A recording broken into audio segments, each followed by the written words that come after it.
Alright, it's been a little while, so let's not waste any time. First up, the first DLC character for this game was revealed to be Risotto Nero. Now, I thought they could have gone with either Nero or Abacchio, but either one is perfectly fine. I have no complaints whatsoever. Next up were two characters that weren't actually part of the Season Pass, those being Weather Report and New Moon Poochie, although they call him Poochie Final now. It's kind of a weird way of naming it, but whatever. We also got the Kennedy Space Center stage, returning from the original All-Star Battle. Unfortunately, we didn't get the Part 6 JoJo outfit that I thought we'd get. However, all of it is free, so, there's a plus there. And all of this seems to support something that I've theorized for a while now. If you've seen my previous videos on All-Star Battle R, you probably already know what I'm talking about. Back when the game was first revealed, there was a discrepancy between the roster shown in every other trailer and the roster shown specifically in the PlayStation version of the trailer. For some reason, the PlayStation version had 53 character slots, whereas every other trailer had an even 50 characters. For some reason, Bao wasn't added to the list until a little later. I don't know, it's kind of weird. Now, initially, I figured that the PlayStation version of the trailer, for whatever reason, was actually the more up-to-date one, and that we were actually going to get 53 characters on release. However, with the release of this DLC, it seems I was actually wrong on that. It's not that the PlayStation trailer was more up-to-date, but rather it was completely outdated. It seems that originally, All-Star Battle R was supposed to launch with 53 characters, which would have included Poochie Final and Weather Report. But once the Part 6 anime was announced, they instead decided to hold off on some of those more spoilery characters in order to have them release alongside the final part of the Part 6 anime. Which is exactly what happened. This also explains why we had a lot of information, like leftover data for Weather Report and Poochie Final before the DLC was released. Those were leftovers from when the characters were initially supposed to be released in the final game. I gotta say, it's actually really satisfying to finally have closure on that. I know a lot of people may not care about this, but I kind of care about that kind of stuff because, it's always nice to have a little closure on things, even if those things are completely minor. After this, people did a little data mining in order to, find out all sorts of information. And it turns out that in the general sound effects bank, there were sound effects for what are very, very clear references to certain characters coming later as DLC. The sound effects in question are ultraviolet laser sounds and helicopter sounds, along with grenades and other soldiery things. So naturally, there are only two characters that these would apply to, and lo and behold, everyone was right in their assumptions, because the next two DLC characters were Stroheim and Keicho Nijimura. If you've watched my videos in the past, you know that I absolutely really, really wanted Stroheim in the game. I figured there's no way that he's going to be left out this time around. And yeah, he's included as one of the first few of the DLC characters. Keicho, though, is a little bit of a weird choice, because I never thought that he was that popular, especially compared to other Part 4 characters. I figured maybe we could get someone like Mikitaka or what's that? Yuya Fungami. That's the Highway Star dude. But this is a pretty cool choice. I mean, he certainly makes use of his ballistics and love of organization in order to kill people, so not a bad choice, I suppose.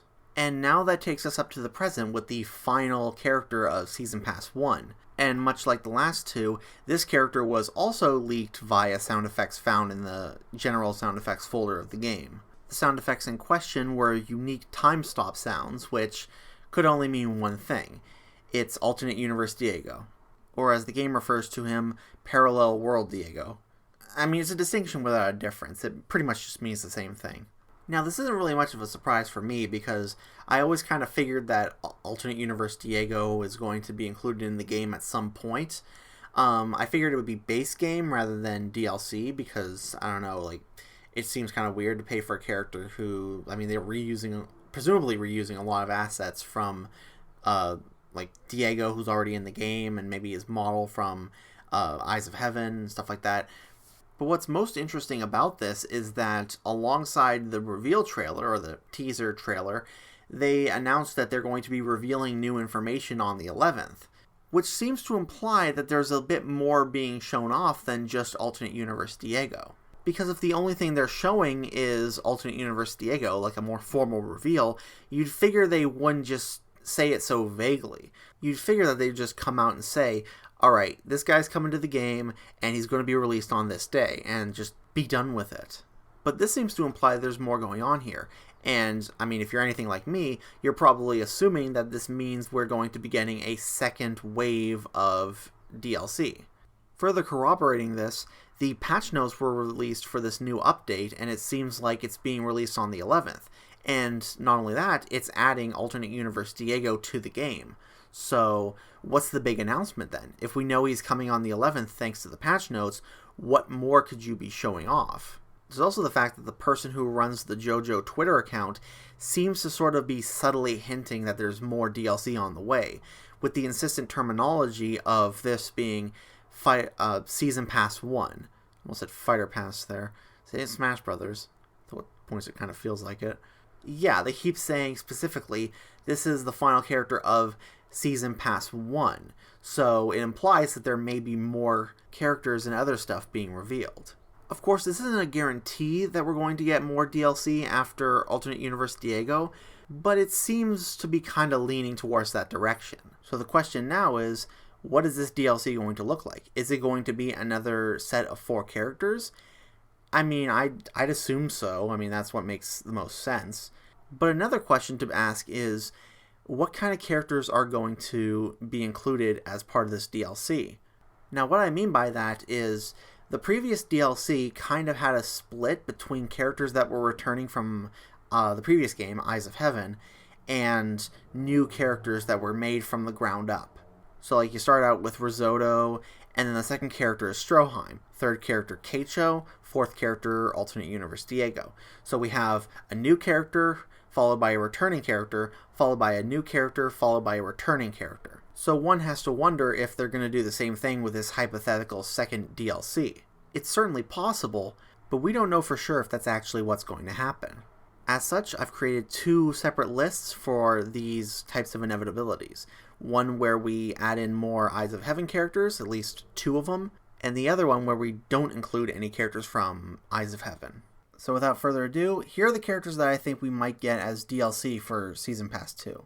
Starting off, the characters I've chosen from Eyes of Heaven to return are Joshu and Endul. It's a pretty easy choice because, well, they're the only 2 characters from Eyes of Heaven who haven't made it back yet.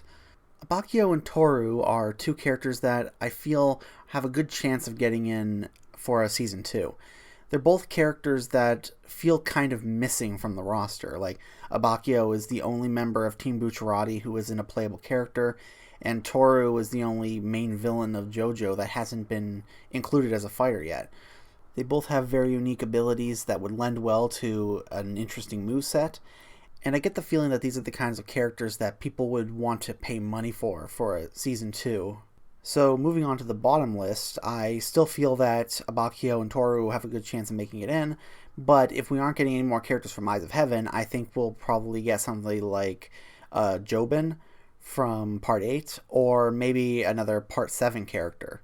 Part 7 has a lot of characters that have potential to make it in as a fighter, so it's really hard for me to choose a specific character out of them, so I just decided to put a little collage of some of the more likely picks that I feel have a good chance of making it in. Personally, I'd probably want either Wekapipo or Hot Pants, but either one of these would be really, really good as a Part 7 character. So that about does it for the video. The reveal is happening in a couple days, so yeah, all we gotta do is wait until, that day comes. Hopefully we get a Season 2 of DLC. I really hope we get at least like a few of these characters here. And you let me know in the comments any ideas you have, any theories, speculation, whatnot. And let me know what characters you'd want to see. Okay, bye.